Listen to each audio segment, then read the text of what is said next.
시청자 여러분 안녕하십니까? 5월 19일 화요일 아침 글로벌 증시 브리핑 진행자입니다. 새로운 한 주를 시작했던 어제 월요일 아침은 뉴욕발 인플레이션 공포로 다들 마음이 무거우셨을 텐데요. 밤사이 마감된 뉴욕 증시는 다행히 추가 폭락 대신 숨고르기에 들어가며 방향성을 탐색하는 모습을 보였습니다.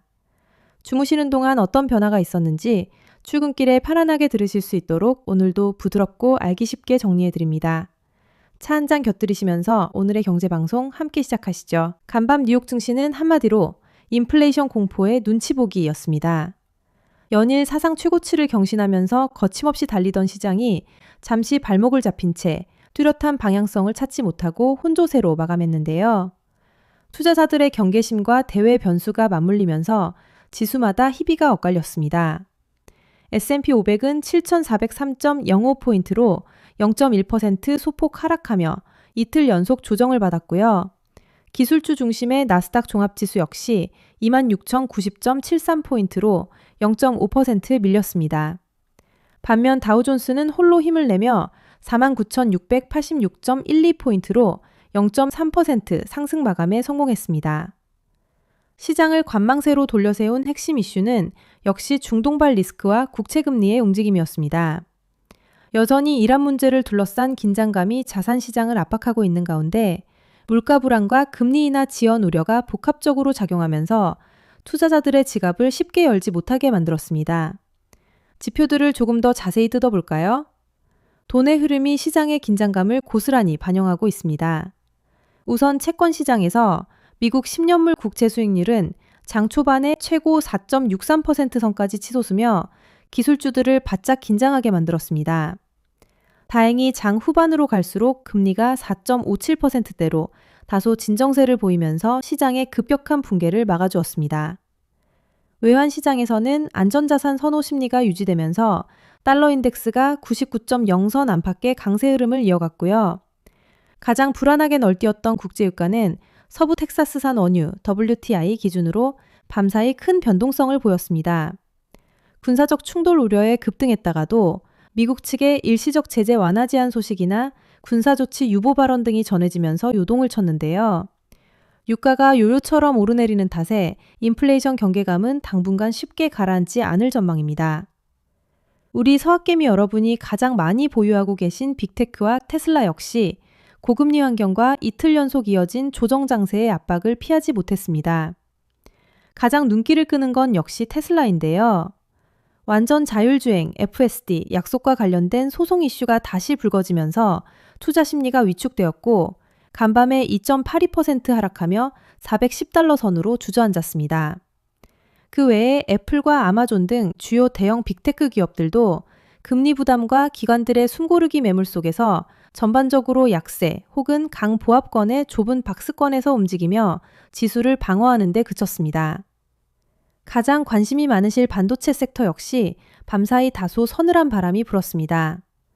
필라델피아 반도체 지수를 구성하는 주요 종목들이 대체로 조정을 받았는데요. 우리의 대장주 엔비디아는 이번 주 수요일로 예정된 운명의 1분기 실적 발표를 앞두고 극도로 조심스러운 대기 모드에 돌입했습니다.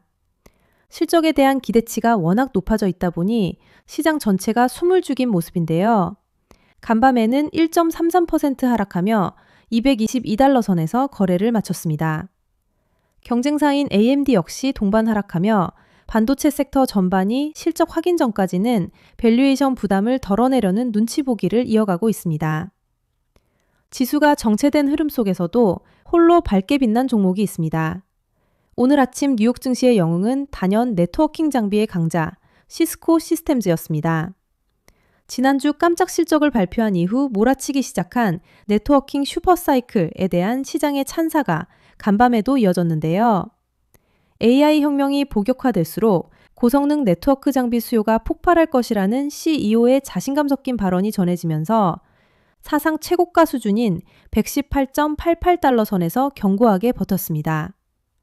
반면 고금리 기조가 장기화될 것이라는 우려가 깊어지면서 중소형주 중심의 러셀 2000 지수는 0.7% 하락했는데요.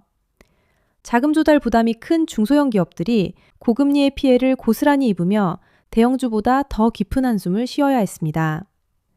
자, 그렇다면 오늘 우리 시장은 어떻게 대응해야 할까요?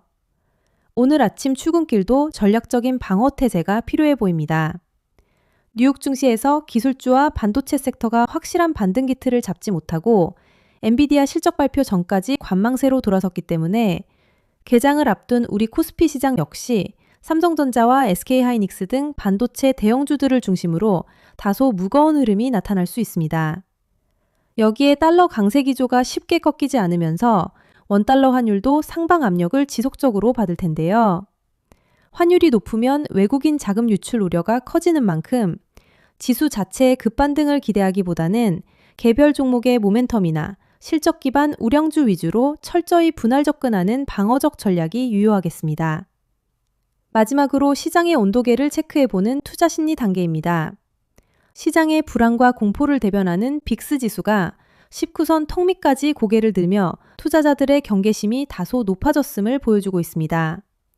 거침없던 낙관주의와 탐욕의 구간에서 이제는 실적을 눈으로 확인하기 전까지는 조심하자 라는 신중하고 차분한 눈치 보기 구간으로 확실히 이동했습니다. 안개가 짙게 꼈을 때는 속도를 내기보다 앞차의 미등을 보며 차간 거리를 유지하는 게 안전합니다. 엔비디아의 실적이라는 이번 주 장세에 가장 큰 이정표가 나오기 전까지는 무리하게 베팅 속도를 올릴 이유가 전혀 없습니다. 지금은 현금 비중을 단단히 쥐고 계시면서 시장의 안개가 걷히고 방향성이 뚜렷해질 때까지 리스크 관리에 최우선순위를 두시길 권해드립니다. 오늘 준비한 글로벌 증시 브리핑은 여기까지입니다. 뉴욕 증시가 정체된 흐름을 보였지만 숨고르기 뒤에는 늘 새로운 기회가 찾아오는 법입니다. 오늘 하루도 너무 조급해하지 마시고 차분하고 단단하게 자산 지키는 건강한 하루 보내시길 바랍니다. 매일 아침 여러분의 가장 든든한 경제 나침반이 되어드릴 테니까요. 저는 내일 이 시간에 더 깊이 있고 유익한 소식으로 다시 찾아뵙겠습니다. 함께해 주신 청취자 여러분 고맙습니다.